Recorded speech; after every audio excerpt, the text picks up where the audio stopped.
Hey everyone, welcome to the Central Serengeti. I am at a pretty special location. It's a campsite, a tented camp called Halisi Serengeti.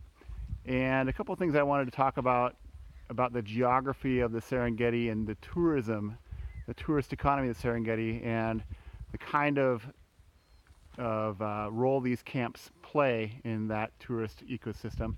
You can see I'm right in the middle of the things here. In the plains behind me, you can see different animals grazing very oftenly. There were just a couple buffalo grazing back over there, and they went into the creek behind me, so they're actually very close. I'm going to keep an eye out for them. You want to make sure that you're not getting in the way of animals when you're out here, and the camp staff do a good job of making sure there aren't any dangerous predators around. But there's definitely the possibility that you can interact with wildlife. There's some baboons that occasionally come up to the edges of camp, and you want to make sure your tent is not left open. The place I'm at right now is the center of camp. Right behind me you can see there's a little welcome tent here and a fire pit where people gather for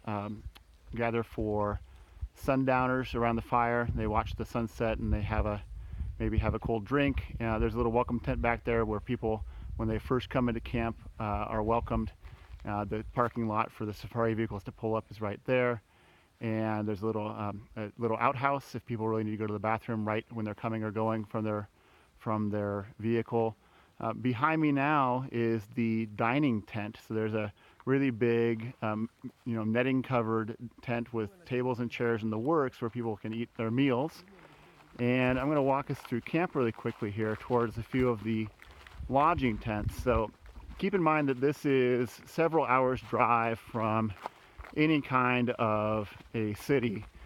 From the north, the nearest big town, and it's not even that big of a town, is Waso, and it's probably about 3 or 4 hours drive from here. To the south, you can get out towards Ngorongoro Crater in about 4 hours, and so this is just miles and miles away from anywhere, which is what makes it such a magical location.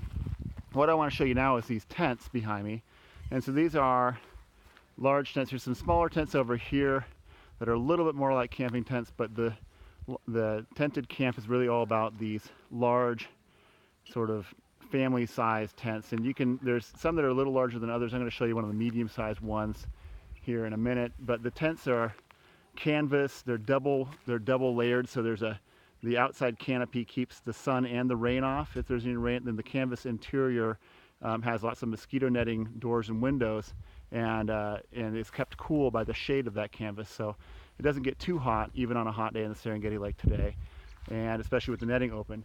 And I want to walk you inside here now. This is going to be the Impala tent I'm going to show you, and it's just set up. There's no guests staying in it yet, but I want to show you the sort of things that people can expect when they walk into a tent like this. It's kind of glamping, not exactly the kind of camping you think of when you hear of camping.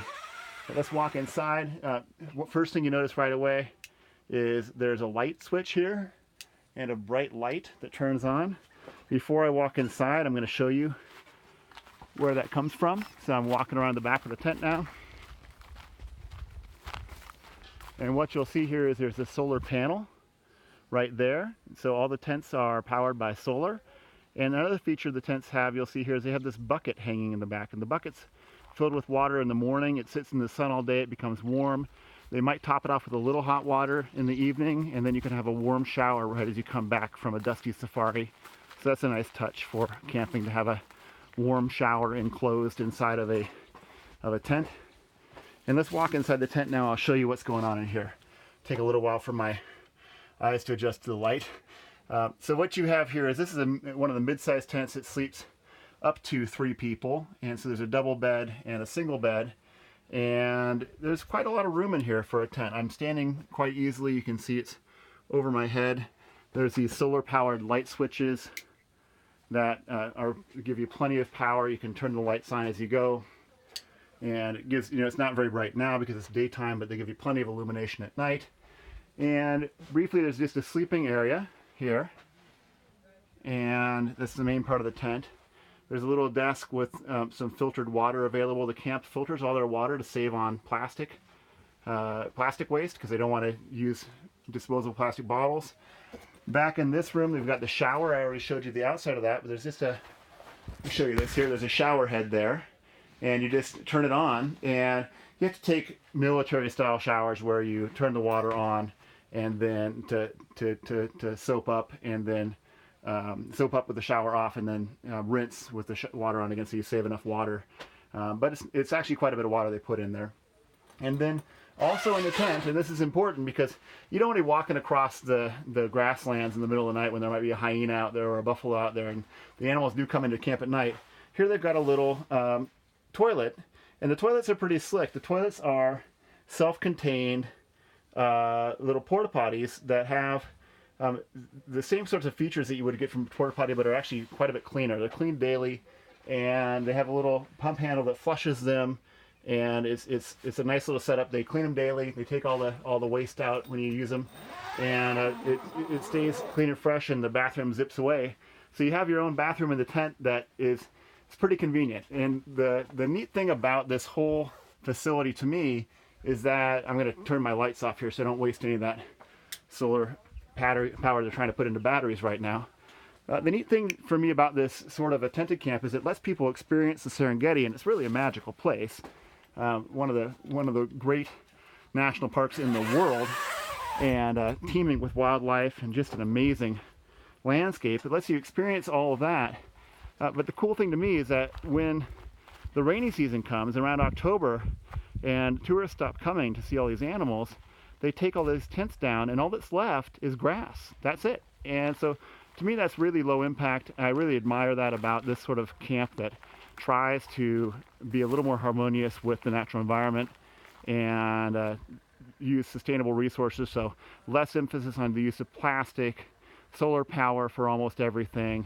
They do use some wood for heating and cooking, which is a renewable resource too, as long as it's used in moderation. Anyway, just a really cool setting, really cool camp. I wanted to show it to you all with the idea that a lot of these tour operators are starting to think about sustainability as a focus of their operations, and it's really fun to stay in a place like this. That's all for now. I'll talk to you all about some more geography down the road. Bye.